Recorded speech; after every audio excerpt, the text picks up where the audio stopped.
Content warning. The following includes discussion of sensitive topics, including suicide and sexual assault. Okay, all right. Welcome to the first ever Geek Therapy Roundtable. I'm calling it the Roundtable. I don't know if that's going to stick. It feels like an all-star team up, but I don't know if that's the better name. We can work on it.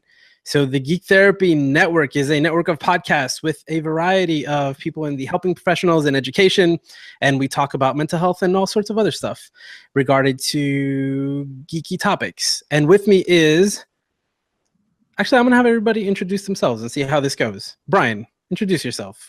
My name is Bryan Peace. I'm a teacher in Georgia, probably the oldest one here right now, and I'm feeling it. And I'm part of the Rolling for Change podcast. Awesome. Katie and Brandon? My name is Brandon Saxton. I'm a fourth year, maybe fifth year, kind of transitionary doctoral student getting my PhD in clinical psychology at North Dakota State University. I don't know if there's anything else you want to know. That kind of sums me up, I guess. That's it. And I'm Katie Gordon. I'm an associate professor of psychology, and we do Jedi Counsel. Mm-hmm. Awesome. Lara? I'm Lara Taylor. I am a registered marriage and family therapy intern. I work with kids in the foster care system, and I am Josué's co-host on Geek Therapy. Kat? And I am LaForgia. I am a family therapist in the state of Pennsylvania. I'm officially, as of today, certified in ecosystemic family therapy. And that's pretty much about it for me right now. And which is your podcast? Oh, yeah. Geeks and Family Therapy. All right. I'm sorry. Still new to that. GFT. And I'm Josué Cardona. I host Geek Therapy. I co-host Headshots and PsychTech and Rolling for Change. And I am a engineer, educator, counselor, and serial podcaster. So I am so happy to have you guys here because it is Mental Health Awareness Month, and I wanted to do something extra for Mental Health Awareness Month, which I never do. So I'm glad to kind of bring us all together. And the topic I wanted to talk about primarily is suicide in media, because I saw three things happen in the past month that were really surprising to me. And I don't know how you guys feel about this, but suicide is something that's really hard to talk about. Even though I'm in mental health, even though I've worked in education, it's still something that I think that until recently, when you talked about suicide, I would probably say suicide, like a little lower, like instinctively. And now I feel like it's a lot easier to talk about because of certain things that have been in the media. Specifically, three things that I think like show some sort of interesting pattern are the Netflix series 13 Reasons Why, based on a book by the same name. And before that, the podcast S-Town by Serial and This American Life. And when that podcast came out, all of our podcasts got a boost that same day. It's one of those things where it's like, what happened that day? What happened that Thursday? That's my siren, by the way. And S-Town, so spoilers for S-Town, spoilers for 13 Reasons Why. There's suicide in both of these stories. And in S-Town, it's very surprising to me. It was when it came up, but then you realize that the story is about celebrating someone's life post-suicide. And 13 Reasons Why is about a girl who kills herself, and then we see the reasons why she did this over time. We see the effect after this happened and what led up to it simultaneously through the narrative. And then the last thing that I thought was really, really interesting that kind of pushed me to want to talk about this topic is there's a rapper by the name of Logic that on his newest CD, he released a song, and the song is called 1-800-273-8255, which is the suicide hotline number. And it is a song that in an interview, I heard him say that he feels that many people, or he has heard from many of his fans that his music saved their lives. And he thought, well, what if I actually tried to do that? Because I never tried to do that with my music before. What if I actually did that with intention? And that is something that he created, that song, which is pretty good. And actually, I want to start with that song because it's really interesting. And Kat, you told me earlier that today that song was playing every hour on your local radio station. Actually, it wasn't on my local radio station. Oh, okay. I still listen to New York radio. Oh, that's Z100, right? That's here. That's here. Yeah. Yeah. So Yeah. they mentioned it. It was so weird because it was just they were talking to Dr. Oz and they said, so there's this new radio, there's this new song by Logic and Alicia Cara and Khaled. Yep. It's the suicide hotline number, and have you heard it? And he said, no, I haven't heard anything about it. So they played it, and I mean, they started getting calls right after they played it with people who were they had to pull over, they had to cry, and so they decided, one, they were going to play it every hour on the hour, and then on top of that, they were just talking about how a song like this just affects everybody, because there are so many people who have been affected, have been touched by suicide or premature death, and people just don't know how to handle it. So they talked about the crisis hotline number, and then of course my other favorite one is the 741-741, which is the text crisis line. Mm-hmm.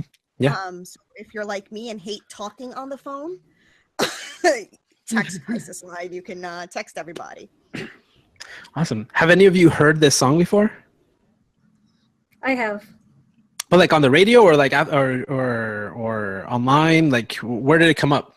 I actually saw it because I think someone from the American Association of Suicidology either emailed to the listserv about it or tweeted about it. And so that's how I saw it. And, you know, like being just straightforward talking about suicide, the chorus for that song goes, you know, it says, I don't want to be alive. I just want to die today. I don't want to be alive. I just want to die. And let me tell you why. And, you know, the rest of the song talks about, you know, the struggle of how he's feeling or how somebody might be feeling. And it actually plays out, I believe, a call to the crisis hotline. And that's kind of what the song is, right? It's a conversation. So that was, I also think that the song is really good. You know, I really like it. It's very catchy. So I wouldn't be surprised that if it's playing on the radio, again, a huge station like Z100 here in New York, which is a pop station, and people are calling in about it, like it's kind of a song that could get stuck in your head. So, I mean, I think that's a great way to teach people the hotline number. Mm-hmm. And so it's just surprising for me. Bryan, has the song been brought up at school at all? No, no one at my school's even heard of it as far as I know, or they haven't mentioned it to me at least. Gotcha. That I'm aware of. I haven't heard it yet, but I've read the lyrics. Yeah. I haven't gotten around to listening to it yet because I've been in kind of a weird place lately, and I was like, I don't want to listen to that right now because I've heard people's reactions to it, and I thought that's not the reaction I want to have right now. Yeah, no, that's an excellent point. Yeah. I mean, do you put a trigger warning on a song? You know, is Z100 doing that? The lyrics are extremely, they're explicit. You know, there's nothing, everything is literal that he's talking about. That's something to think about. I mean, we talk about trigger warnings and content warnings. We discuss here on the different shows, how do we deal with that? What do we say? What do we do? What do you do with something that's a song? You know, it's 3 minutes. By the time you realize what's happening, you're already in the middle of the song. You know, especially if you're driving and it's playing in the car. That's interesting. I hadn't thought about that, Bryan. Okay, so we've all talked a lot about 13 Reasons Why on, well, not all of us, right? But Jedi Counsel, you guys did 3 episodes, I believe, yes, on it. Yeah, and we talked about it for about 2 or 3 weeks on Geek Therapy. Mm-hmm. And Kat, are you planning on talking about 13 Reasons Why in the future? No. Okay, gotcha.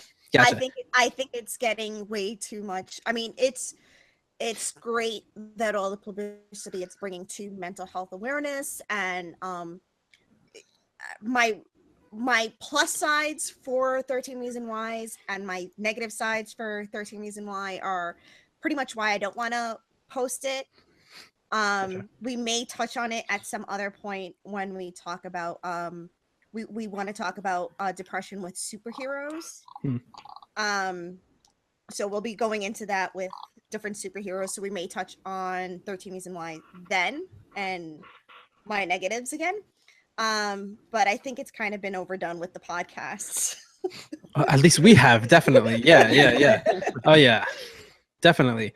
But it's I can't believe how popular it is. And so I do want to leave that one kind of for a minute. Like I want to let it set for a second because we have talked about it a lot. I think S-Town is really interesting because S-Town is a different medium. It's a podcast, right? It's where we are, right? That's what we do. We love podcasts. And have any of you listened to S-Town? Oh yeah. Yes. Yeah, right. I mean, I don't know, were any of you surprised at it's in the second episode when you find out what happens? Was it the third? It's at the end of the third? It's towards the middle of the third one because I just finished listening to all of it. Okay. Got it. Yeah. And so, I mean, do you guys think I'm characterizing it wrong in that it is, suicide is a huge part of that story? Yeah. Yeah, my wife listened to it first, and I'd had the first episode downloaded, but I hadn't gotten around to listen to it because I have so many things that I listen to. And I'm a teacher. I don't get to listen at work. I drive on the 10-minute drive to and from work. Yeah. She does numbers work on a computer, so she gets to listen to stuff all day long. So she binge listened to the whole thing in one day. Yeah. And she came back and said, "You've got to listen to this. You got to listen to this." Well, I listened to the first episode, and it really kind of sounded like it was going to take a turn toward them mocking the guy because he was kind of weird. And my wife said, "Oh, it's going to get so much weirder. His whole story is going to get so much weirder." I said, "If it turns into a comedy, I'm not down." So she had to kind of spoil it for me a little bit and say, "No, it's really serious. They take it very seriously." And okay, I'll listen to it. So, yeah, it's and it also like you think that there's a murder mystery at the beginning, maybe, right? That's what it's going to be about, but it's not. I mean, it's not at all. It takes this incredible turn, and again, I think because, like I said, Serial and This American Life are huge. Every time a new Serial comes out, it's kind of like this new point in podcast listenership, and S-Town was so good, and it kind of came out of nowhere, and I binged it too in 2 days. I listened to the whole thing. It was just so good, and again, it's like that suicide is now in. Like people are talking about it, right? Like, how do you talk about the story without talking about suicide? And that's another one where I don't remember. I listened to it right when it came out. Were there any content warnings? Were there any trigger warnings for that? Like, I don't think I'm pretty sure there weren't for that particular episode because otherwise it would have ruined the surprise, right? I don't remember any warnings on any of it. I listened to it later, a while after it came out, maybe even a month after it came out. So I had already seen it paired with 13 Reasons Why and knew that there was a suicide that occurred in it. But I imagine for the people that first week who listened to it wouldn't know.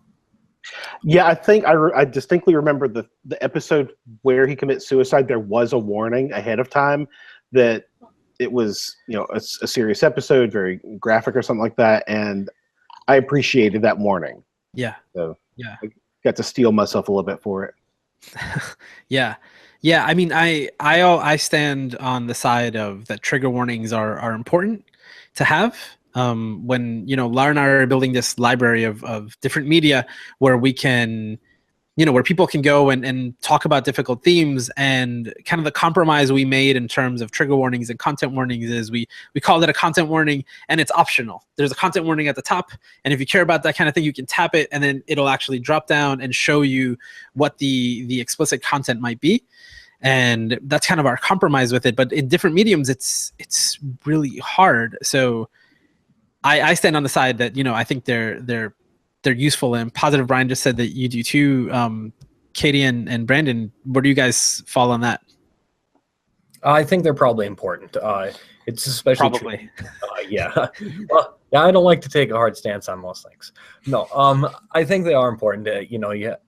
just depending on the specific struggles that people are experiencing. And there are certain disorders that might be more susceptible to that sort of trigger warning, or maybe bringing about a relapse in symptoms or pathology just based on certain things like that you can hear. So absolutely, I think it's important to just make sure people are aware of what they're going to hear before they hear it. Yeah. I mean, some people, I know some people have come to me with the argument that, well, life doesn't give you trigger warnings, you know, and I love to have that argument. Doesn't mean that that's best. Lara, I think you side with me on that, definitely, right? I do. And life doesn't give you trigger warnings, but there's so many things that could trigger anybody in life. And you want to focus on the bigger things. Like suicide is a huge topic and triggers a lot of people, things like that, and sexual assault and physical abuse, all those kinds of things.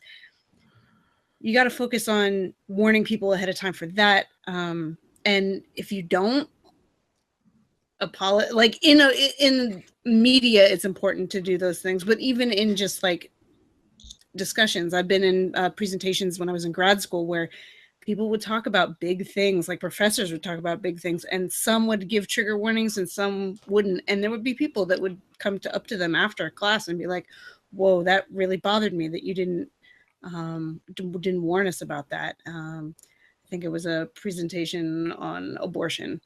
And it was rough for some people in the class. But yeah, you can't always prepare for everything that's going to trigger anybody, but trigger warnings when you can are very important. Well, life doesn't prepare you with bug spray or, you know, radiation or radiation protection either, but we put on sunscreen and we warn our children to put on bug spray.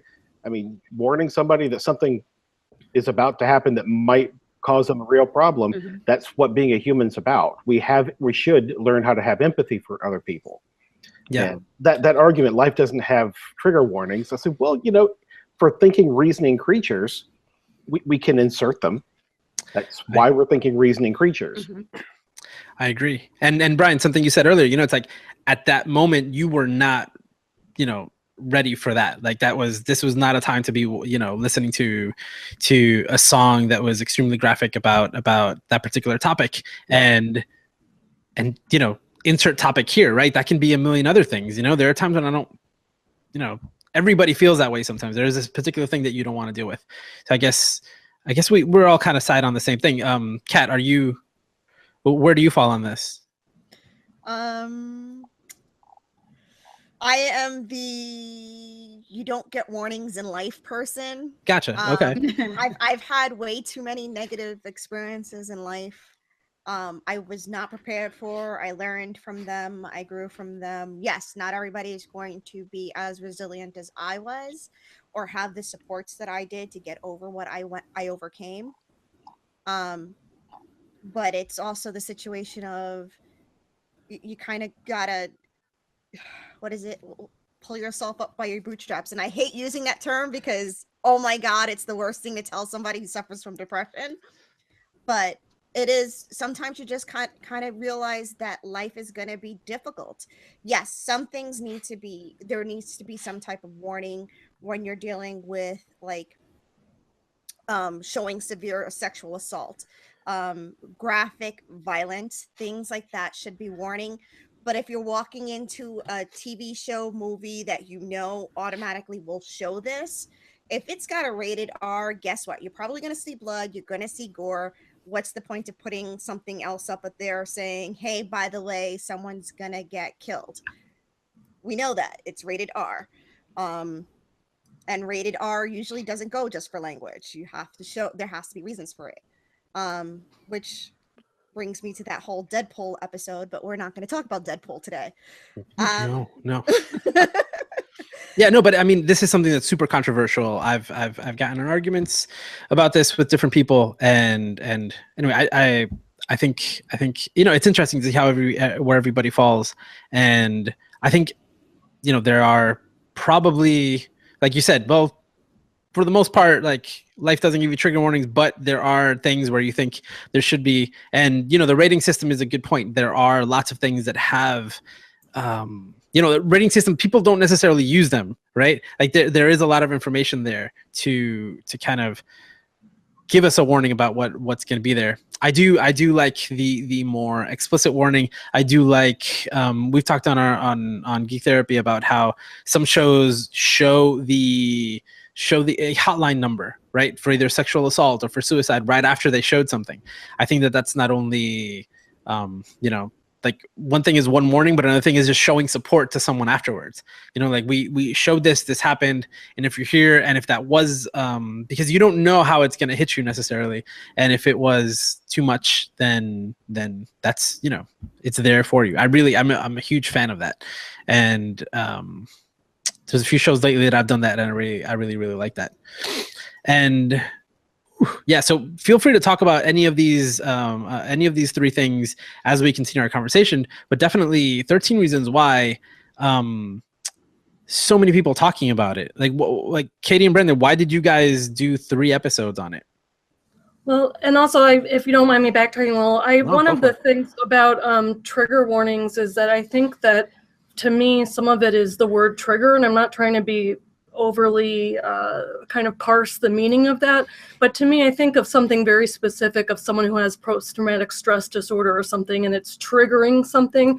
Whereas I think it makes sense to have content like a heads up. This, I teach abnormal psychology, and when I'm talking about sexual assault, say this is what the class is about today. So it probably serves the same function, but I don't tend to call it a trigger warning.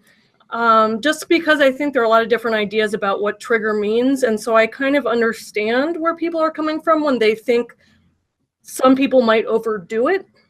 And so I think, and worried about sending the message that someone who would otherwise be resilient couldn't handle it. And so I want to be sensitive to people who are going through things, but that's why I like how on Geek Therapy, it does tend to be a content warning or a heads up about the content. And it's maybe a minor difference, but to me, it feels different than someone being triggered by something, which I know happens, but just because you're talking to a broad audience, that's how I tend to think of it. Yeah, I mean, like I've had PTSD symptoms for maybe, I guess now, like 12 years related to a car accident I had. So I've watched movies where they do this thing where there's like a first person car accident. Whoa, that messes me up. I wish I would have been warned every single time that and they're never going to warn you. Yeah, I don't think they're going to warn me about that one. Wish they would, but that's just one example. There's just so many different things that that can be triggering or not, right? I think that even I would like to know if I'm going to feel uncomfortable, even, let alone a triggering of a PTSD symptom or a trauma symptom. Mm-hmm. Yeah, I think that there's going to be variation on that. Yep. Yeah. I agree actually with Katie with the content warning, because if you watch a lot of movies, when they have the ratings, they break it down in the very beginning of the movie, where it says like, this movie is rated R for graphic violence, sexual attack, graphic language. So they break it down. They've done a really good job of breaking down why this movie got this rating. And I think that's why I'm more of the, like, it shouldn't be a trigger warning. It's a content warning. This is what this movie is going to contain. If you don't want to see that, then you should go. We've already let you know this is what's going on, so be prepared. There's no right or wrong answer. People disagree on this all the time. I have an opinion. I have a great many. Yeah. Yeah, I had someone close to me who was watching 13 Reasons, and I had my son had read it before, because he's a bookish kind of person. He likes reading, and I'd introduced him to Jay Asher. I've met Mr. Asher a few times. He's fantastic. One of the most approachable authors I've ever met. But and I took my son to one of his discussions, and he said between the book and some music that I introduced him to, and actually meeting him face to face and listening to a talk on suicide by him, my son, like myself, has issues with suicidal ideation. And another person very close to both of us was having a slightly similar problem. She watched the scene in the cafe where the boy tries to put his hand up her skirt, and she fights him off. And she had to stop the episode right there and give me a call and tell me that that's exactly what happened with her ex-boyfriend and why she broke up with him and didn't want to say anything to anyone. And because she watched that episode and watched the fallout from not doing something about it, she went to the people at her school and told them this is happening not only out and about, but here in the school. Here are the places where it's happening. You guys need to do something about these places. And as far as I know, that's being taken care of now. And she made it public in the school. The boy and his friend in question started, were called into the office to have a chat, and they approached it as well as they can. And this young lady told me that she feels monumentally better because she was able to see what not to do and do something different with it. Yeah, I mean, how big of an effect has 13 Reasons Why, not only the series now, but maybe even when the book came out 10 years ago, have on students, in schools? Like, are students in your school, or is the school itself talking about the TV show right now? Oh, I'm a middle school teacher in a very rural area. They will not allow them to even think that book exists. They want to keep their head in the sand and pretend that there is no sex thoughts going through these kids' heads. They do not need to read this book because it just put ideas in their heads. I'm like, you haven't actually heard these kids talk. They have ideas like that and worse right now. I guarantee it in 7th grade. But yeah, there's no way to even bring that book up and even mention the title in the school without getting calls from parents. Huh. That's really interesting, because I most recently taught technology courses at a middle school, and those kids are grown in middle school. Yeah. Like half of them are grown up. Yeah, and I mean, and they must be watching this show too because it's so popular. People are talking about it. It's popping up on your Netflix. And then they're watching it on their phone, so it's not like it's on the TV and the parents are seeing it as they walk by or anything like that. Huh. It's interesting. So if they're watching it here, they're having to keep it on the down low because they don't want their parents to find out. Yeah. So how about for the rest of you who have has it come up in your work? 13 Reasons Why, or S-Town, or Logic Song in any way? Katie and Brandon. I have. Oh, or Katie, go ahead, Kat.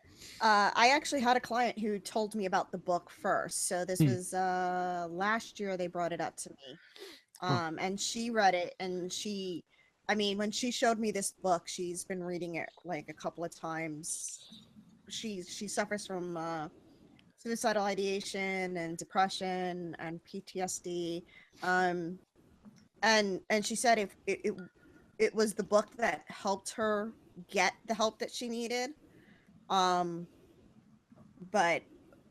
when she's like, Kat, I think you need to read this because this is what a lot of your clients are going through. And so she brought it to my attention, and I was like, okay, I'll pick it up at some point, with all the other books I'm reading at this moment.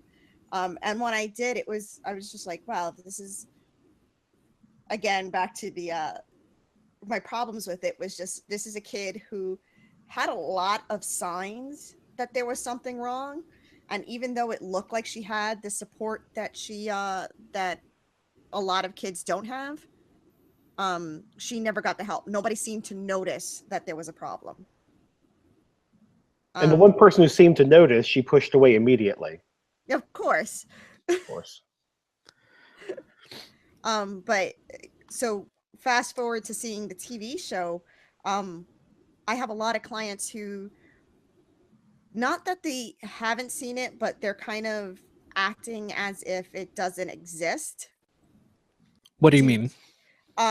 So I have right now I have 2 clients specifically who their parents have brought up 13 Reasons Why. And they, and of course it's not a topic they want to talk to their parents about just yet. But their parents are like, oh, I saw this, and because she was cutting and I want to know more about it, and I'm scared that she's going to kill herself. And my clients are like, that's like a really extreme case, Mom. You don't know what you're talking about. You don't even talk to me. But then all of a sudden when we go, okay, like, so what is it that your mom's seeing from the TV show?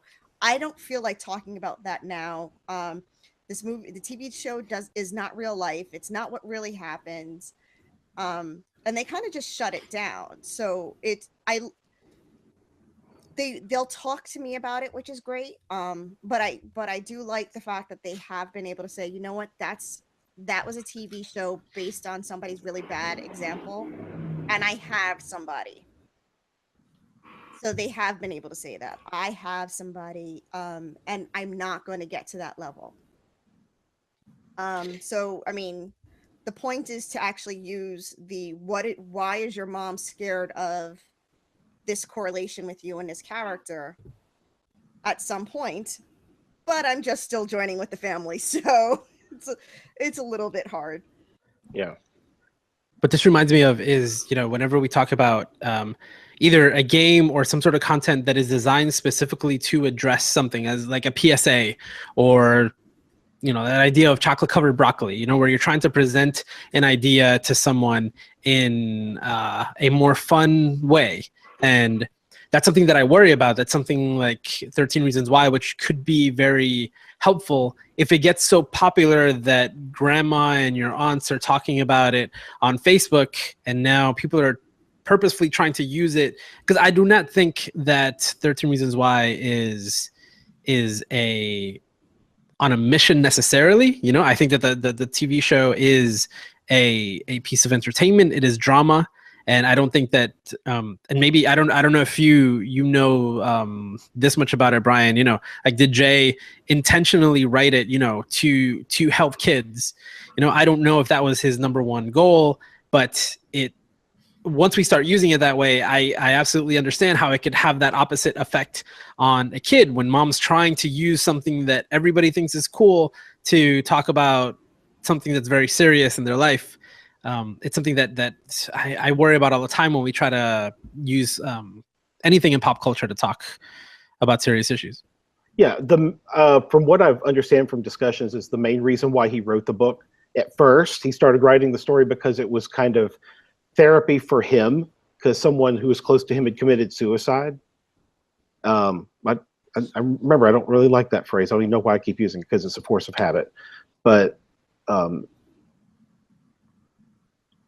anyway, he started off writing it as that, but then the story kind of started shifting toward some of his own anti-bullying sentiments.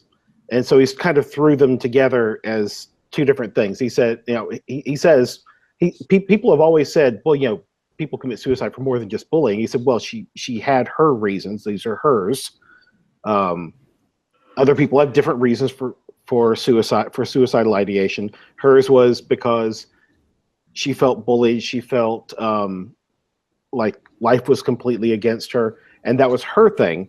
But because he had two things he really wanted to talk about, which were the problems with bullying and the problems with people with suicidal ideation not getting the help that they need. Those are the two main reasons why he wrote the book. Got it. And do you feel that those of you that have read the book and seen the TV show, do you think that the TV show does service to that idea of the book? One of the things that the book didn't do, that I've told him before, it was kind of a catching point with me, but it's a book, and I understand that it had to be from two characters' points of view, was that it never got into the parents' reaction. And it touched on it. It said the parents moved and they were torn up and all that stuff. But really, it was a young adult book for young adults, and it was dealing with one person who had lost this person and was deeply affected by it, and her experiences. So it has 2 points of view. The TV show decided to keep the parents in town and look at how it affected the entire town. Not only what these people did, but how it affected them as well. So I liked those changes because it made more sense for a show. And I understand and agree with why he didn't do that in the book, but I really appreciate that they got the parents in on the show. Being a parent myself, I really appreciated having the parents in there. Yeah, I appreciated that a lot. I mean, you can see how hard it is for them. Just the physical state of the mom throughout the entire show. Like you clearly know when you're before and after, because yeah, and the way the entire town is affected. I loved how the two of them, how the mother and father both got into arguments, but at the end, they were there for each other. At the end, they said, okay, I don't agree with what you're saying, but I have to be here for you and I'll support you. And that sounds so much like mine and my wife's relationship, where we don't agree with each other all the time, but at the end of the day, it's us versus the world. So yeah, I like their relationship too. I mean, I didn't feel like anything was missing from the show. You know, maybe any of you, I'd like to hear what you think, but I think that part was one of the things that I liked the most about it, how it does show the effect on everyone. And it does show you, I mean, you know, at the end, you know, Clay clearly says it, like, just like, we need to be better to each other. And what would happen if we were better to each other? And that's very clear. And there is that show of support, you know, among these friends and among these people. I do want to say something here.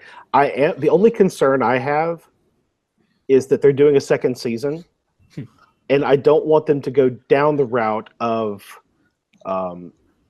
how her suicide and her sharing her story with them fixes them in some way. I don't want that to be a message that's sent out that if you're going to commit suicide, let everybody know what they've done to you, because that'll fix them right up. That's a dangerous lesson to teach. That's interesting. You know, because we don't have to dive too deep into 13 Reasons Why, especially like Katie and Brandon, again, 3 episodes.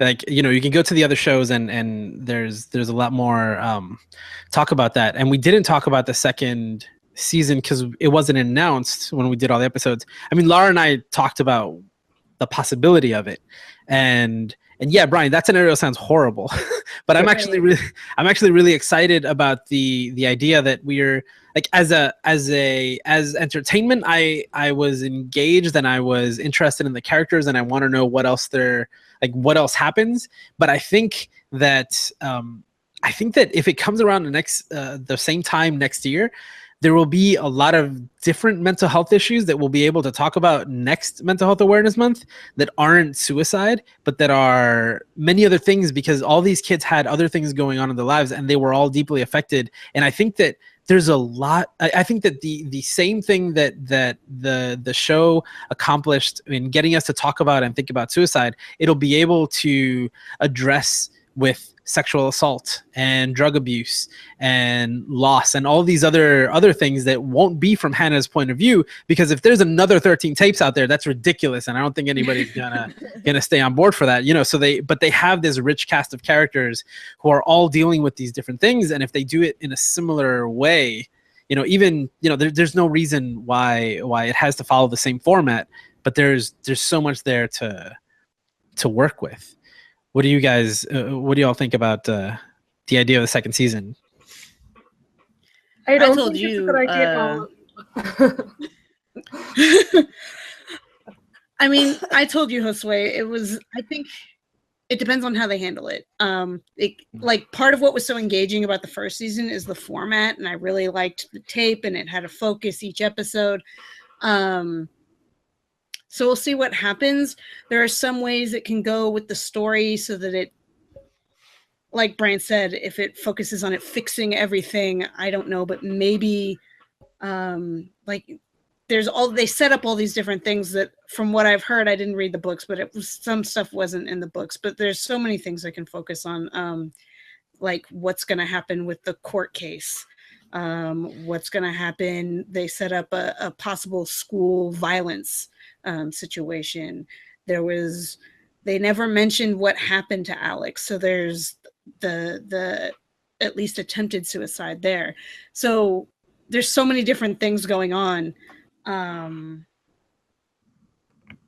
want to know what happens, but on the other hand, I like the way they ended the first season. So I don't know about it.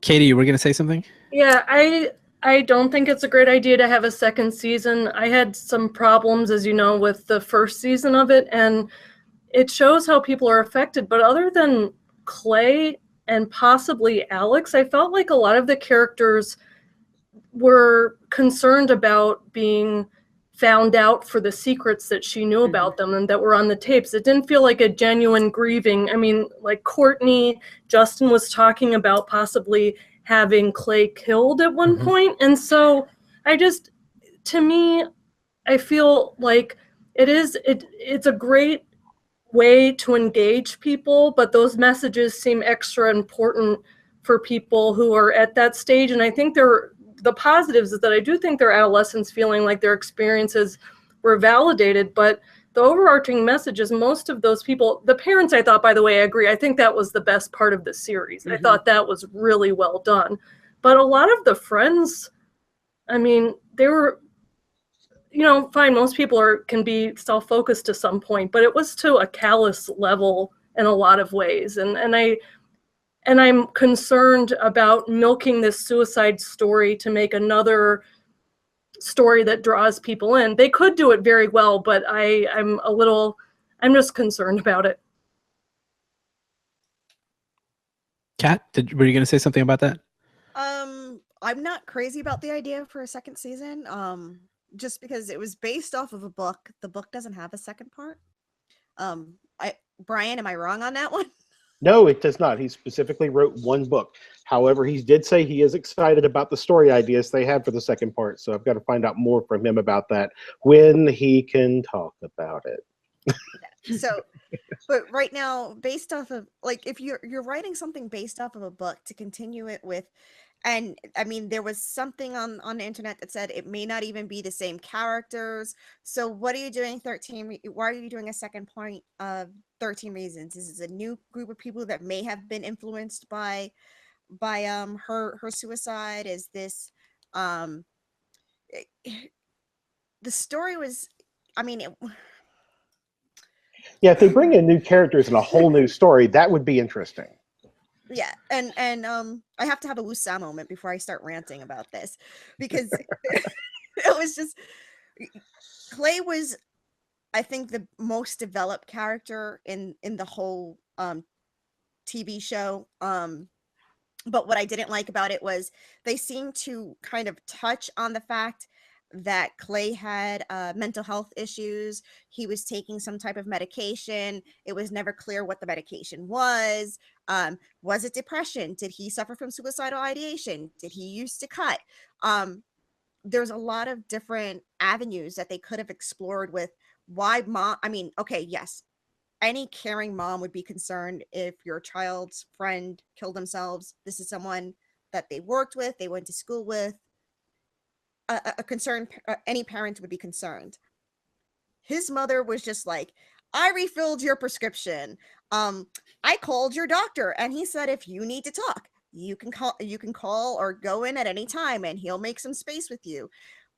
But we never went into like what's going on with Clay that mom is so concerned. And yes, the whole TV show was about Hannah, but it was all from Clay's point of view. So how was this affecting his mental health? Was this a situation where he did suffer from depression? I'm sorry if you heard that beeping. But I think they mentioned at one point that he had anxiety. I think they only used the word anxiety once. But you're right. They didn't say anything about what the medication is. There's so many different kinds of anxiety. What kind of anxiety did he have? Like, what happened? Is it just like, I took a picture of the medication when they showed it. I slowed it down, took a picture, and I looked it up, but I can't remember what it was now. Yeah, I can't remember what it was now. So, but so it was a situation like, if they're going to go further into how it affected Clay, I actually may be interested, because Clay was actually a really good character, and so was Tony. And the fact that, and I'm sorry, did anybody else have any clue that Tony was friends with Hannah at all watching the TV show? Well, it was like alluded to, right? Yeah. He got the tapes. He was the one who got the tapes. But besides that, there was never any reference that Tony and Hannah had any type of like relationship whatsoever until like the very end. And then he's like, oh yeah, I was there the day she killed herself. She brought the tapes over to my house. Then I decided to go over and there were cops all over the place. Well, she always thought he was cool and stuff like that. And we don't really get to see his experience with it either. But I think like what you said, I think there's so many different areas that the show could touch upon that I don't think, at least I hope that it's not a show about suicide next time. I think it's about lots of other things that we can talk about. Maybe we'll see a good mental health therapist. It needs to be about maybe we'll see administrative shakeup, because seriously, that school's horrible. So I did want to touch on something that you guys talked about in the Jedi Counsel podcast.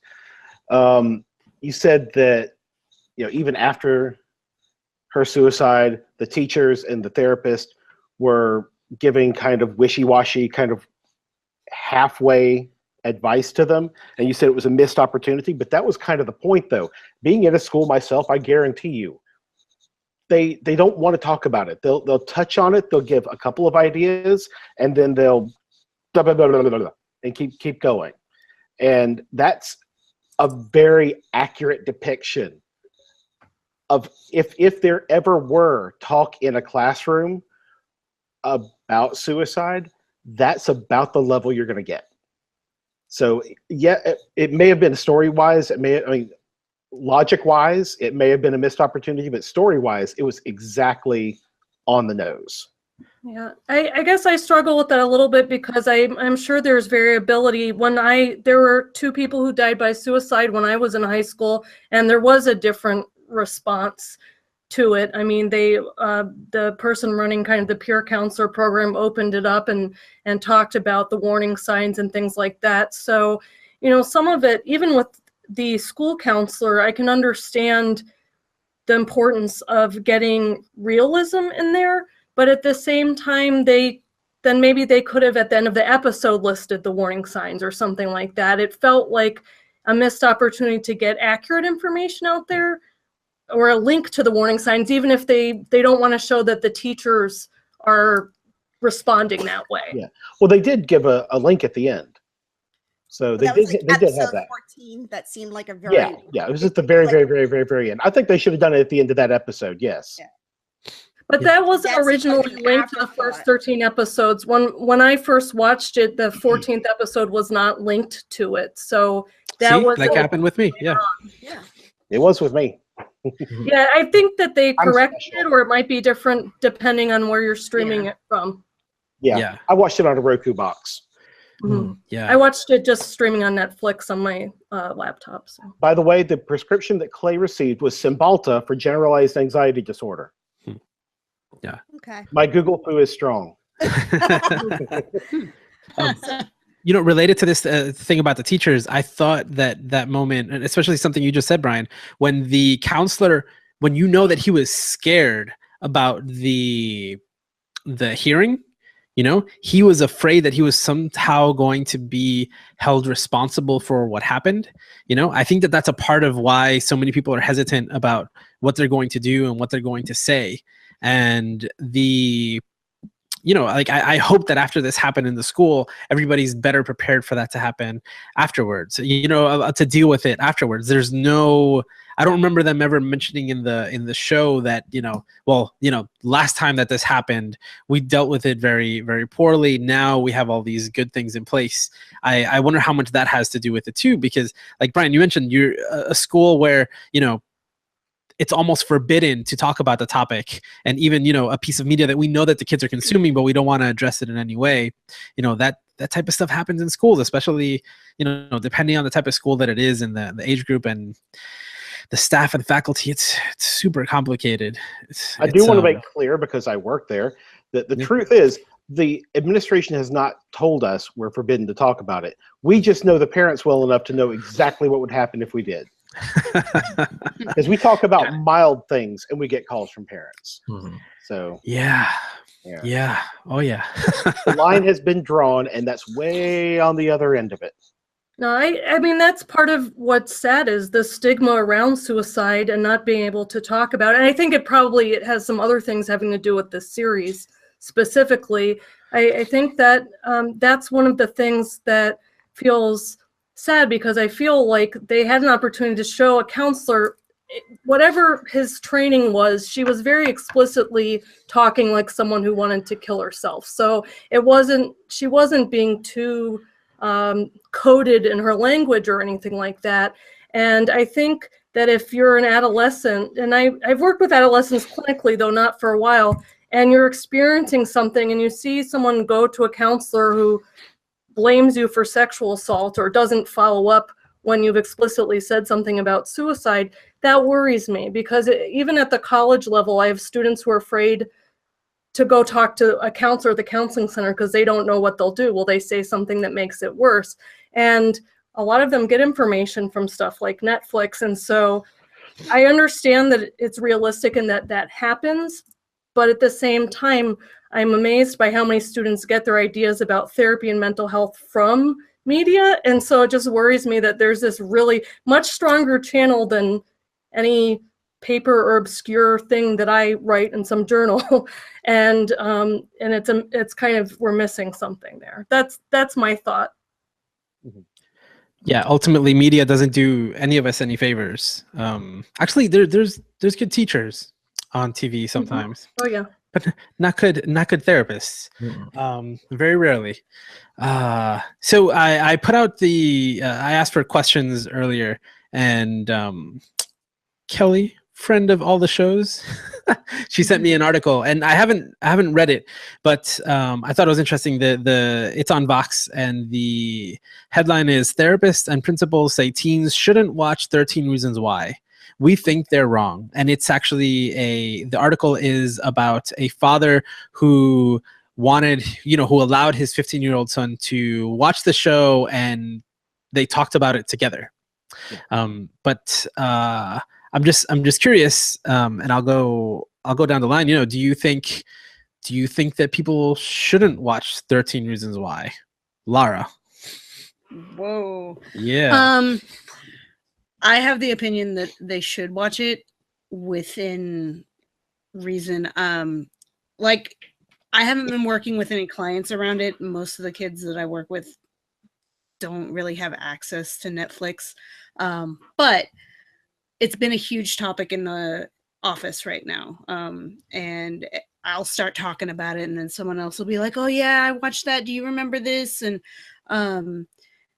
it's been a thing that I think most of my coworkers are parents, and they have expressed watching this show, and it has taught them so much. One of my coworkers, her kids are in late in elementary school, early middle school, and she's like, "This is what I have to look forward to with my kids, like watching out for these things." And it's kind of like the whole show is kind of like a primer on like what to watch out for and what to prepare your kid for, what to be on the lookout for with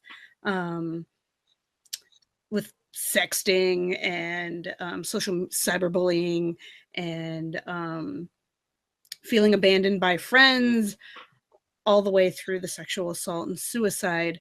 And so I think it's a big thing for parents to even watch this. One of my coworkers, her 15-year-old son wants to watch it, and asked her if he could watch it, and she says, "No, I'm gonna watch it first, and then we'll talk about it." And I think any parent, well, not any parent, but most parents know what their kid's ready for and ready to watch. And that I take the stance that with anything like this, you should, whether it's comics, video games, TV, movies, whatever, you should watch it first and then let your kids watch it and talk about it or watch it together.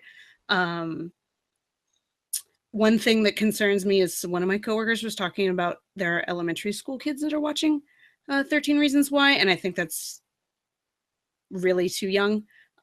Even if it's an elementary school that goes up to 6th grade, that's really young for kids to be watching.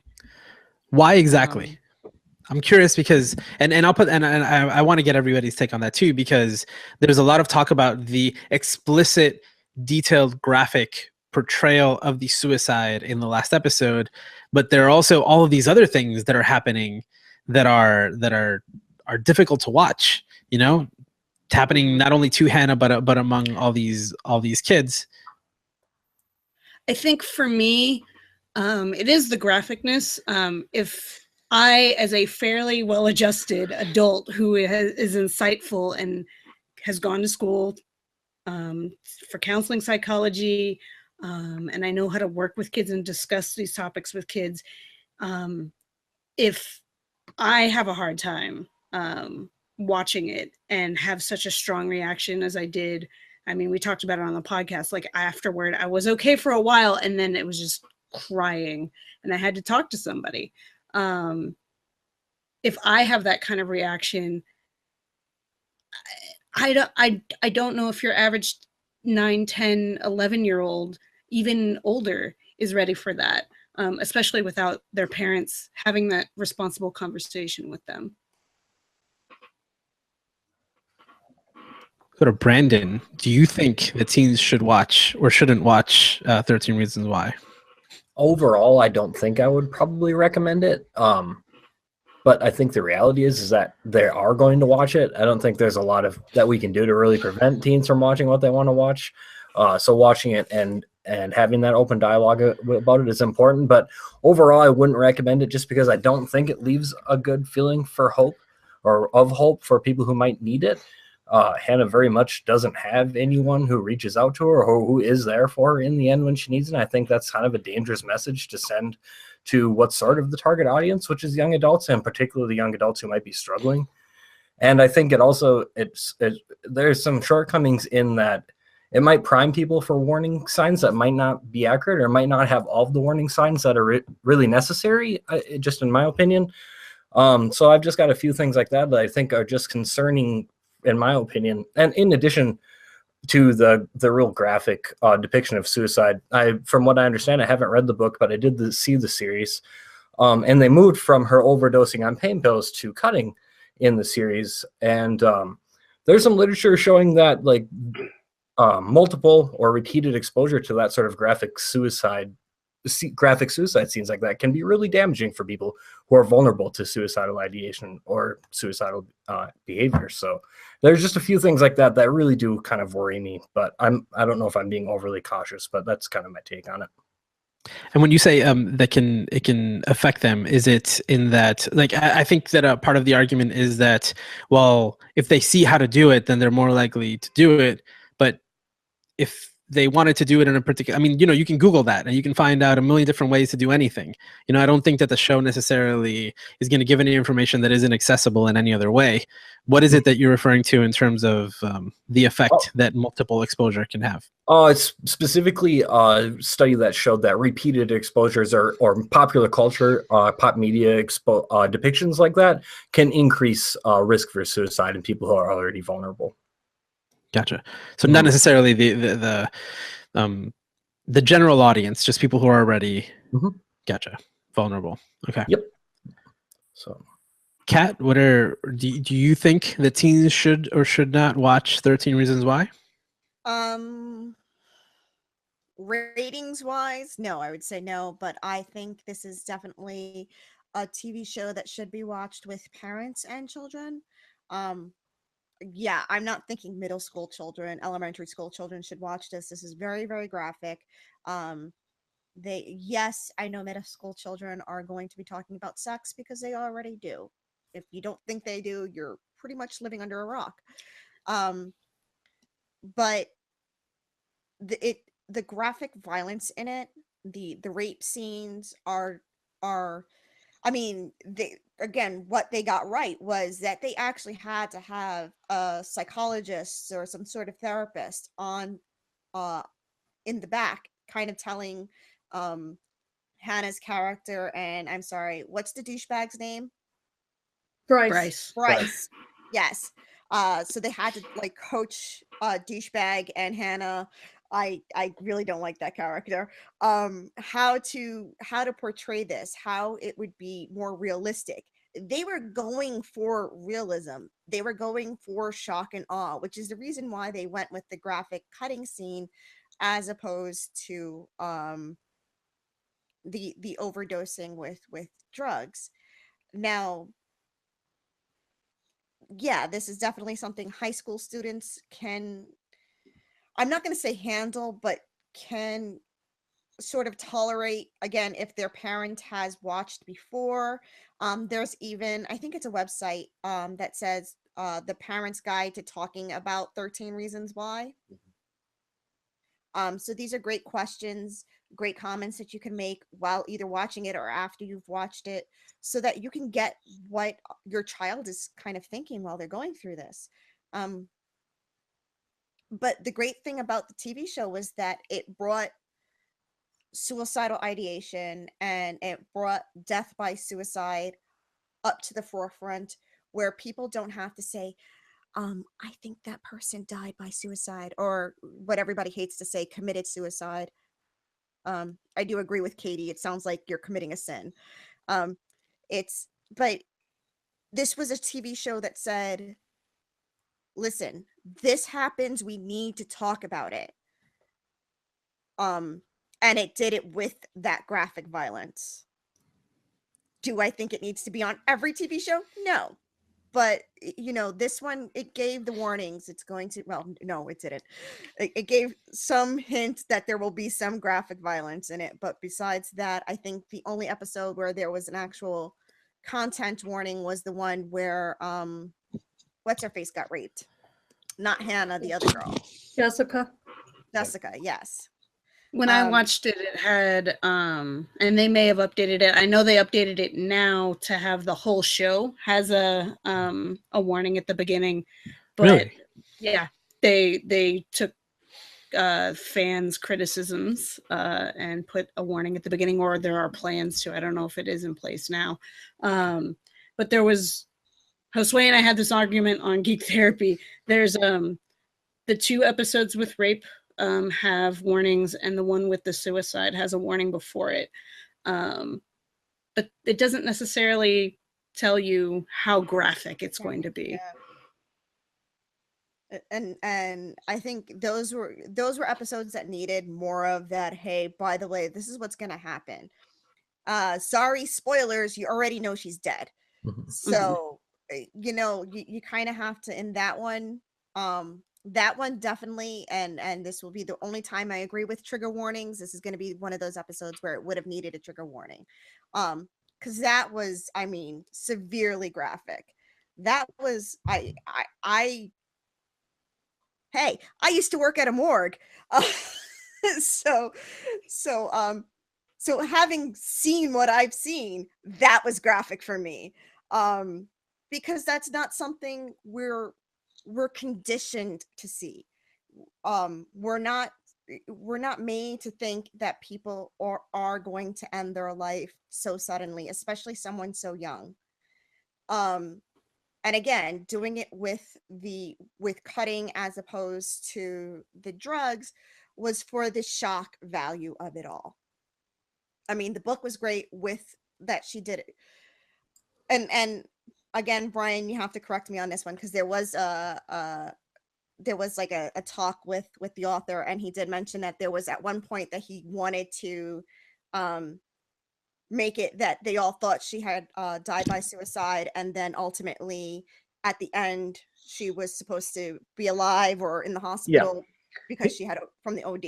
Yeah, his original ending, she was it portrayed it as the entire book that she had died, and then at the end you find out that she's in the hospital and had survived. And a friend of his and a couple different first readers he had read it and said it just feels like you are cheaping out on the ending. It's not going to have the impact that you think it's going to have if she survives at the end, because it's going to be, oh, happiness and sunshine, see, it'll all work out in the end. And he wanted to let his audience know who was reading it. Sometimes it doesn't work out in the end. Sometimes it just doesn't. And I think that's why the whole scene where she cut her arm, it's sad to say it this way, but it wouldn't have had the same impact if she would have died via OD, as opposed to the graphicness that we saw there. Yeah, she would have just gone to sleep, and that would have been it. Or Elvised and, choked on her vomit. Yeah. Yeah, I mean, again, the whole reason why we're still talking about it is because everybody's talking about it, and I do appreciate that it's getting people to talk about suicide in a way that I don't remember happening with any piece of media for ever, really. Especially, maybe it happened on some sitcom, in the 80s or 90s, but we didn't have the internet back then, so it was very different. Bryan, where do you stand on teens should or shouldn't watch 13 Reasons Why? Okay, This is a trap question, by the way. You guys don't actually have to answer it. Yeah. No, I have a unique perspective on that, in that I have 4 children. The youngest is 16. When my son was in high school, I knew he was having a lot of issues, and he didn't really want to talk about it. And I told him about the book, explained the situation to him, and gave him just enough information that he had the appropriate warnings of what was coming, and just enough of the story that he was interested. And he sat down and he read it. And after that, he started opening up and talking to us, talking to people about what his thoughts were. And he credits that book and some of the music that I introduced him to as turning everything around for him. He's now 21 years old. He's engaged. He's happy-ish, as happy as people in my family tend to get. We have issues of our own, medical issues. A lot of people in my family have anxiety/depression issues. Mine has always been exacerbated by the fact that I'm also hypothyroid, extremely. I mean, my thyroid's almost completely kaput. So it just adds another layer onto it. My daughter, who's 16, she's never been much of a reader, and she didn't really want to read the book at all. But whenever the show came out, she'd heard her brother and I talk about it, and she asked if she could watch it. And I had to watch it first to see what kind of changes they made, if it was even worse than the book. And I watched it, and then I'm divorced from her mother. I called her up and said, okay, she can either watch it with me or watch it with you. And her mother, who's been through some issues of her own on both ends of the spectrum, sat down with her and watched it, and it led to a lot of emotions that she'd been keeping cooped up coming out. And she's by far the happiest of the 4 kids.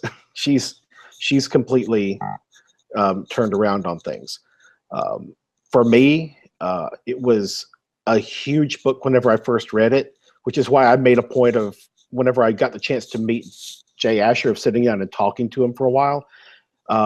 My first attempt was in 7th grade, and my last one was 13 or 14 years ago. I've had ideation since then, but since I have children, it's another layer of, especially watching something like that and reading a book like that, and you see how the family reacts to it. And at my lowest point, I always kind of have my family to remind me why I still have some reason to keep going.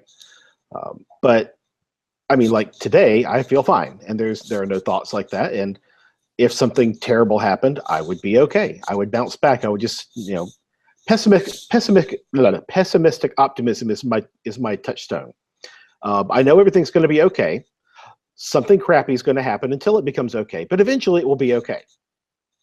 But whenever my wife gets scared, whenever I start taking a downturn, and she knows when it's happening, because all my energy drains and nothing seems right.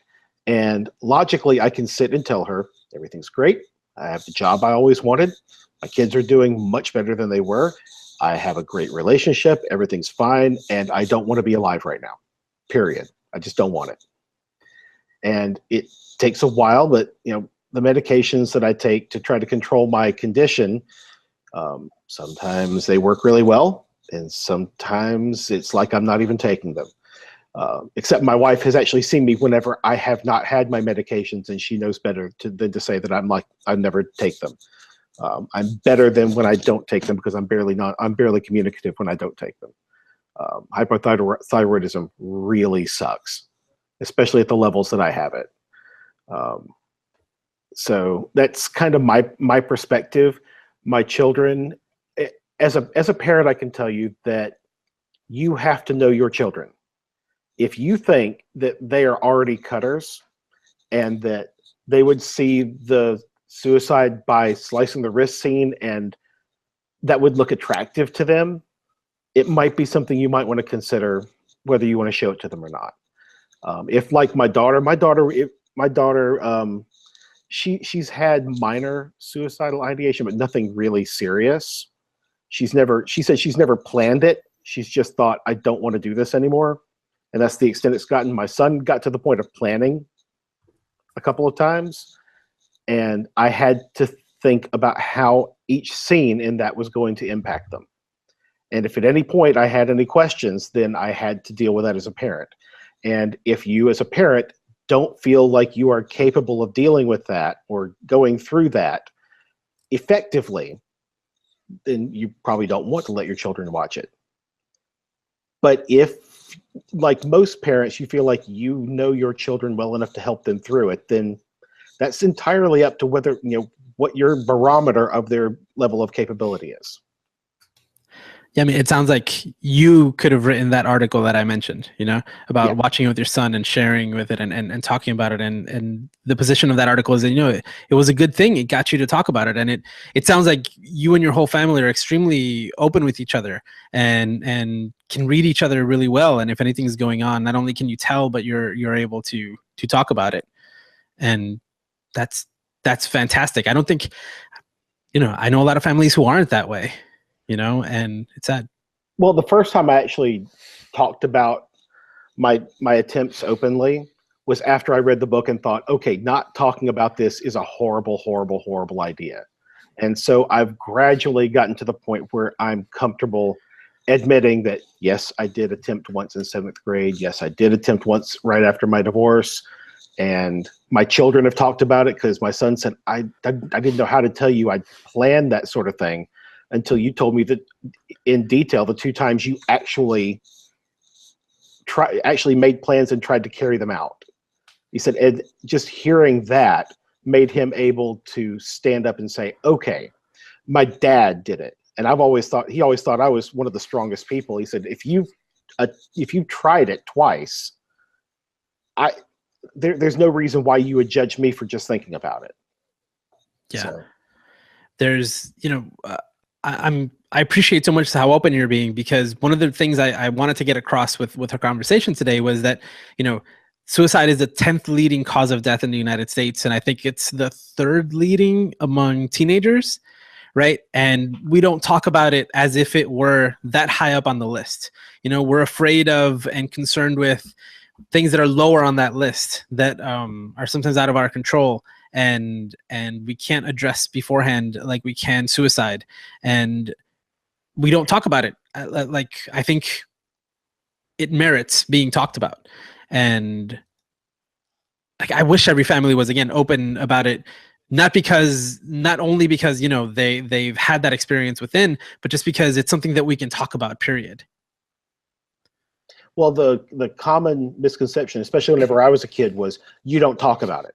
You don't talk about it, period, because if they weren't thinking about it, you just planted the thought in their head. And then if they carry through with it, that's on you because you introduced them to the idea that it's a thing people do when your child probably has never even thought about it before. And that was my parents' thought process. That was the very 70s, 80s, 90s, now thought process. I mean, even in modern days, people still think that if you talk about it, it makes them more likely to do it, because they probably never even thought about it because they're just kids, right? And people think that about adults too. Nobody wants to talk about it because if you talk about it, it might make it real. And then my favorite one is, well, they're just looking for attention. Well, if they're looking for attention and they're saying, I want to die, maybe, I don't know, give them some attention. If the worst case is they're looking for attention, the worst case is you're going to give them some attention. Do that. Yeah. Again, I'm glad we're talking about it. In general, like I'm glad that the world is talking about it more than we used to, and of course in the United States in particular. I want to give Katie a chance to respond to that question if you want. where do you stand on should or shouldn't teens watch the show? I don't have too much to add to what other people have said. I tend to defer to parents, and they know their kids and the relationship with them. I probably wouldn't want, as was said before, wouldn't want teenagers to watch it on their own without some level where they can engage in dialogue about it. I mean, and so I agree with what other people have said. Yeah, I enjoy this series as drama, but it was extremely uncomfortable for me on multiple levels, right? As a mental health professional, as someone who's taught in high school, as someone who was a teenager and hated high school for all the same reasons that these kids probably hated their high school experience, it was very uncomfortable to watch. The more I think about it, I probably don't like this show just because it didn't make me feel good overall. But it does get people to talk about things, and you've all brought up examples of that. And yeah, I don't think anybody should or shouldn't watch anything in particular, but I think that absolutely there's a responsibility not only on behalf of the parents, but the teachers, us, in whatever professional capacity we have to be able to talk about these things freely without having to whisper when we bring them up. And the thing is, media is going to make it really easy for these ideas to get out there, and that's why I believe that, our competence on these things is extremely important. We need to be aware of what people are watching or listening to or have access to. Netflix is just absurd, the way that, I just visited my niece and nephew. My 2-year-old nephew has his own profile on his Netflix account, like that blows my mind, the ease of access, and sure, the parents are checking now, but how many parents are actually using parental controls or monitoring what kids are have access to? Yeah, I'll put wherever this ends up being, I'll put a link to that article because I think it's interesting that it kind of mentions a lot of our perspectives, all of them. Even Bryan's. Yeah, it's really interesting. So is there anything that you guys want to bring up or address that maybe you didn't get to address in your own shows or we haven't talked about now, that you think is worth visiting real quick or touching upon, or anything that you're curious about what anybody else here thinks? Anybody? Well, I'm going to do a weird rant. I don't know about ranting. Keep it. Okay, it's a short rant. I'm usually the ranty one. Go for it. This is why we get along well.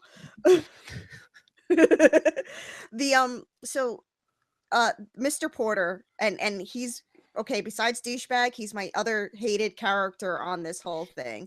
And I keep calling him a guidance counselor, and the reason why I do is because in my high school, when I was in high school in the Bronx, we had a guidance counselor and we had a school therapist. So we had two separate entities. So when I saw this guy, the first thing he said is, well, the only thing we ever talked about was her goals for college. That, I may have seen her to discuss her goals for college, which right then and there tells me he wasn't a school psychologist. He wasn't a school therapist. He wasn't a school counselor. He was a guidance counselor. For that specific reason, he was just there to say, okay, so you want to go to this college and you want to study this. This is what you have to do to get there. So he was way, way, way over his head when she came in and said all of this. And it should have just been, you know what? This is a great topic. I'm not like saying we shouldn't talk about this, but I think we need somebody else. I need someone else in this situation. Not you. I need someone else.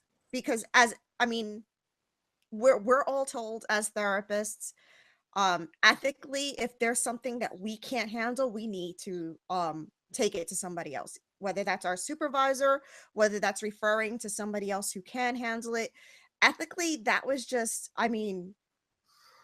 there was just so much wrong with that situation. Nobody likes Mr. Porter. He was Don't just worry horrible. about it. Nobody likes him. So I'm sorry that this school counselor got bent out of shape, but seriously, I'm remembering. Okay, so I went to high school 20 some odd years ago. So maybe there's a big difference because maybe Yeah. like education funds aren't the same. But again, I also went to a public school in the Bronx. Yeah. I You know, mean, we again, didn't that's changed a lot. That's changed a lot over the years, and that was kind of Lara and I's point too. That it wasn't that way when we went to school. Mhm. Also, I just want to clarify that Kat is not on the Jedi Council podcast. About that, you can just direct those right to the GFT Twitter. No.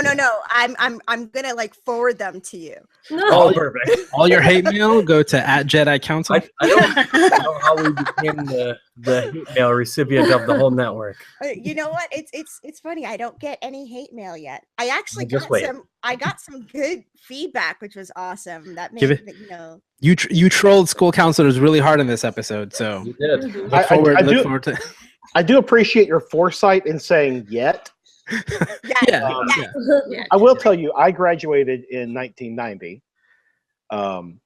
and at my school we had 4 guidance counselors, and one year I talked to the same counselor at least weekly, and he would try to help me out. He would try to talk to me, and eventually, 6 months after first going to him, he stopped and said, "Okay, I'm gonna see if I can do something for you." And what I found that he did was he called my parents and said, "I'm not qualified. His issues go way above. I'm here to give school guidance, career guidance, that sort of thing. His issues are way beyond anything I can deal with." So he recommended a therapist for me to go to, who at our current financial status, not having insurance, not being able to completely afford a doctor, was a therapist who worked within your financial means. But it took him 6 months to finally get to the point where he said, "Okay, we're done now. I can't do this. Love you to death. I'm afraid I'm going to do more damage than good." And she gave him one shot. She went and talked to him one time. Yeah. I sympathize a Yeah. lot for Mr. Porter. Yeah. Like again, he doesn't reflect well on any profession that he's he's apparently representing. But at the same time, like again, like him being afraid, him being over his head, and he makes some comments, about how like he's out of his element, culturally he's out of his element in other areas, and I do sympathize for him. Well, in the book, she's doing like she did in the show where she says, "And he's not following me out." She's narrating it. And Clay, in the book, is making a big deal out of just screaming into the recorder, "Go after her." And in his head, he's like, "And I knew it." He says, "I know while I'm screaming it that it's a futile gesture because I'm listening to the past. What's done is done." And even I, sitting reading the book, was going, "What is wrong with you? Use your brain. Walk out the door. I don't care what's happening in your office. I don't care if you've got a phone call. Get up off your butt and follow this person." And I think that was his key mistake, was letting her walk out after her making this admission. But if you feel totally out of your element, I can kind of understand how the fear of this getting very real could influence you. I don't agree with it, but I understand it. Yeah. See, one thing that I would one of the reasons why I want parents to watch this with their kids is the school seems completely inept. The teachers are just, I don't know if they're overwhelmed or what, but I'm sorry if you have a teacher that you are in their class every day and you're handing in homework assignments, you're handing in classwork assignments, you're handing in tests. They will, and this is, my mother has been a school teacher for 40 some odd years. One of my best friends is a school teacher right now. This is things that, yes, okay, when my mom was teaching, it was a while ago, but still, teachers will realize, hey, you know what? This, because was the poem that this guy stole from her and published, was in her handwriting. This wasn't written, this wasn't typed out. It was written on a piece of notebook paper handwritten, and he just kind of scanned it into his magazine, and nobody was like, hey, this looks like so and so's handwriting. I need to talk to her about these very dark topics she's writing about. I was sent to the school therapist because I was drawing pictures of guillotines. Guillotines. That's what I was into at that moment in time. I was really goth. Guillotines are cool. And they sent me to the school therapist for like 6 months because guillotines are cool. But not one teacher, one. And all you need is one. And I think that's what parents really need to say. You only need that one. You don't need that boy from 2 lockers down to like you. You don't need your friend who's your friend today and who's not your friend tomorrow. You don't need 1,000 people to like you on Facebook. You need that one person who's willing to hear you and see you for who you truly are. Hopefully it's the parents. We all know and have dealt with the fact that it sometimes isn't that either. But that's all she needed was one person. And it was sad that her mother got the magazine later, and she was like, I was able to tell the moment somebody handed this to me, that was my daughter's handwriting. Yeah, I mean, mean, you mean to tell me that English teacher didn't see anything? Like, oh yeah, no.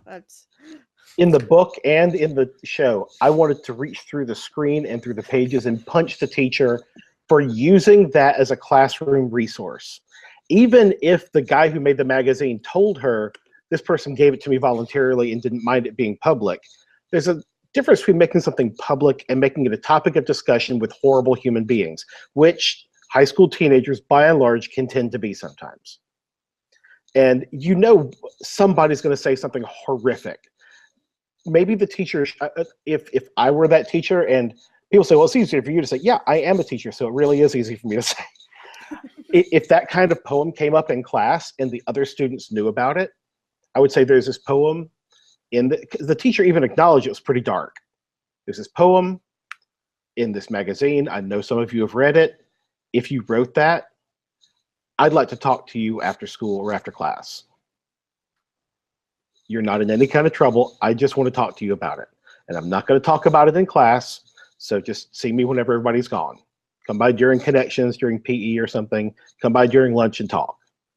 And the idea that I remember being horrified when I was reading the book and she said, we're going to talk about this as a class. Oh, you are just setting yourself up for disaster. Are you stupid? You know, I was a therapist first, and then I wanted to get some training in education. So I started teaching different teaching gigs that I could get, high school, middle school, teaching different things. And I don't think I was a good teacher because I was always a counselor first. Yeah. So I kind of tried to address every single thing that came up. I tried to address it. So, and teachers are under so much pressure to finish the curriculum and the testing and all the stuff, right? I mean, teachers have it hard, and it's hard to also address all of those other things. Obviously, the poem thing is just so blatant, right? It's so exaggerated for TV. But in general, again, I think that what they showed was a school that was acting out of fear for the most part. And there were people who were absolutely not equipped to deal with any of this. And I was absolutely whenever I was teaching, I was the only person addressing certain issues that for me were obvious. And everyone else was like, well, I don't know. This seems fine to me. I don't know. Maybe it's a big deal. Or no, don't tell the parents, because then that'll start a problem. And it's sad that that's kind of the state that a lot of the schools that we've encountered are in. But we are nearing like 2 hours, I think. I think something I always say is that regardless if it's a good or a bad depiction, it's good for people to talk about it and address that. So like, Kat, I'm glad you brought that up again at the end, because it's definitely worth talking about. Not every not every school is that horrible, I hope. But from my experience, most people in a school environment are not, equipped for that, or that isn't a priority. And again, like maybe after something like this happens in a school, it is. I'm hoping that after a TV show like this comes out and shows schools, like we're seeing schools as an enemy here, but what if some school administrations are seeing a reflection of their own behavior? That sounds like a good thing to me. And that's why I'm so glad that we can talk about suicide more openly with other people now. We're talking about it like we talk about Game of Thrones. Like, did you see that Suicide show? Did you see 13 Reasons Why? And that's a big deal, and that's really important. Those are kind of my closing thoughts. Does anybody else have a closing thought? Lara, you don't have to have one. Just giving you a chance. You always, whatever, Josué. No, I don't have any closing thoughts. I think I've talked a lot. Brandon? No, not really any closing thoughts or pearls of wisdom, but just to say, I think we've got some interesting perspectives, all of us, and I agree with you. I like the idea that at least people are talking about it. With some of the things that were depicted better and some of the things were depicted accurately. And I thought there was some room for an improvement, but if nothing else, we certainly talked about it for a couple hours, and now we've got 2 more hours almost under our belt about it. And above and beyond 13 Reasons Why, just to thank you all for being such, being a part of the process. Of maybe putting some of these things into context for people. I think that's an important part too. So I just appreciate and applaud to all of you for that. Katie? It's been really helpful for me to hear from those of you who work with kids and adolescents, because most of the students I work with are from 18 to 21 or a little bit older than that, or if they're in grad school, they're in their 20s to 30s. But and I haven't been in a school setting in a few years. So it's really interesting to hear those of you who work with people who are right where it's happening and what's depicted in 13 Reasons Why, what it's like, and get kind of an update to that in my mind. So I really appreciate that. And I agree that it's so important to not lose people because of fear about talking about suicide, fear about planting it in people's heads and things like that. And so open discussion about it has been a valuable part of this. And so thank you. Bryan?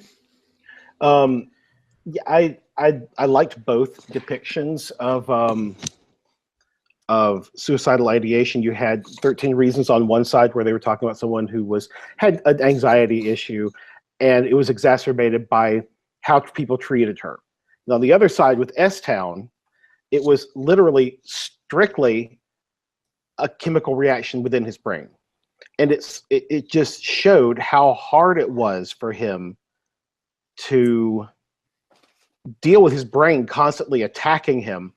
And then he found ways to drink a lot, and he would self-medicate. And then he found that he could do an altered form of cutting where he'd constantly have his tattoos done and redone, have his piercing done and redone, just because the pain helped his brain clear for a while. And eventually the struggle to control his brain and control his thoughts, control his feelings overwhelmed him. So it was the two things we talked about. I appreciated it because they were two kind of polar opposite views of the one topic. Yeah, thank you for pointing that out. I feel like like the last month of my life has been consumed too much maybe by 13 Reasons Why. Yeah, and I mean, who knew that when that book came out 10 years ago that it would have such an effect now? That Netflix could have so much power to have us talking about all of this right now. And yeah, I'm glad we got to have this discussion. So yeah, I think 2 hours is good. I think there's more to say, but I think I'm going to wrap it up here. Thank you all. Again, Bryan is on Rolling for Change. Katie and Brandon is on Jedi Counsel. Lara is on Geek Therapy. Kat is at Geeks and Family Therapy. And you can find all of these shows You can Google those names, or you can go to geektherapy.com and you can look up the podcast network there. There's links to all of them. And there's way more 13 Reasons Why talk if you want more of that. And lots of other good stuff. And thank you guys for being here. Thank you, Josué. Yeah, Thank you thank for you. having us. Josué. Thank you.